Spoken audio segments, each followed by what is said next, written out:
नमः शिवाय। ओम नमो भगवती वासुदेवाय नमः। स्वागत है आपका हमारे चैनल श्री वचन में। आज हम आपको सुनाने जा रहे हैं माघ मास के शुक्ल पक्ष की परम पुण्यदायिनी जया एकादशी की महिमा, जिसके स्मरण मात्र से ही भय, पाप, अधोगति का नाश हो जाता है। धर्मराज युधिष्ठिर ने भगवान श्री कृष्ण से पूछा कि हे भगवान, आपने माघ कृष्ण पक्ष की शततीला एकादशी का सुंदर वर्णन किया। अब कृपा करके यह बताइए कि माघ शुक्ल पक्ष की एकादशी का क्या नाम है, इसकी विधि क्या है और इसका फल क्या है।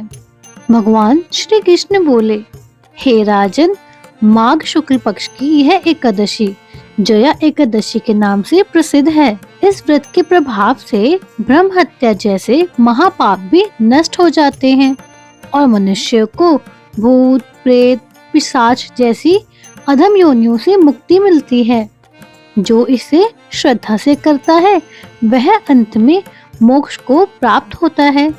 हे भक्तों, यह कोई साधारण व्रत नहीं, यह जीवन को जीत लेने वाली एकादशी है, इसलिए इसका नाम जया है। हे राजन, अब मैं तुम्हें इसकी महिमा बताने वाली एक अद्भुत कथा सुनाता हूँ।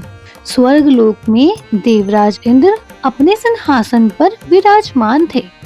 नंदन वन में अप्सराएं नृत्य कर रही थीं और गंधर्व मधुर गान कर रहे थे। उन्हीं गंधर्वों में थे पुष्पदंत, उनकी कन्या पुष्पवती, चित्रसेन, उनकी पत्नी मालिनी और मालिनी का पुत्र माल्यवान। जब पुष्पवती की दृष्टि सुंदर गंधर्व माल्यवान पर पड़ी तो उसका मन विचलित हो गया।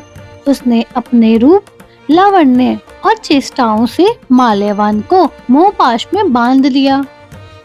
परिणाम यह हुआ कि देवताओं को प्रसन्न करने का गान भावहीन और बेसुरा हो गया।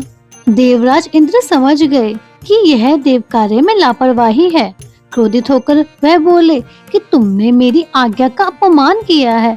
अब तुम दोनों मृत्यु लोक में जाकर पिशाच योनि धारण करो और अपने कर्मों का फल भोगो। देव अपमान का फल कितना भयानक होता है, यह कथा हमें यही सिखाती है। शाप से दोनों हिमालय पर्वत पर पिशाच बने।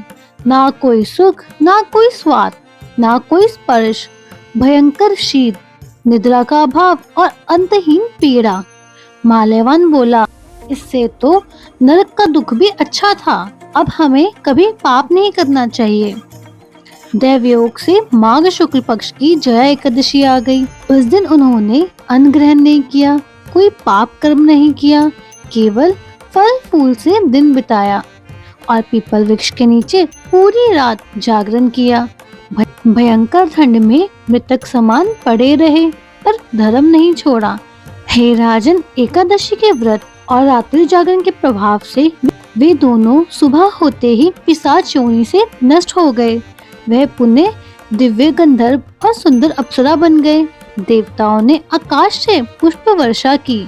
स्वर्ग लौटकर उन्होंने इंद्र को प्रणाम किया और फिर इंद्र बोले, यह सब भगवान विष्णु की कृपा और जया एकादशी के व्रत का फल है। जो विष्णु और शिव का भक्त होता है वे देवताओं के लिए भी वंदनीय होता है।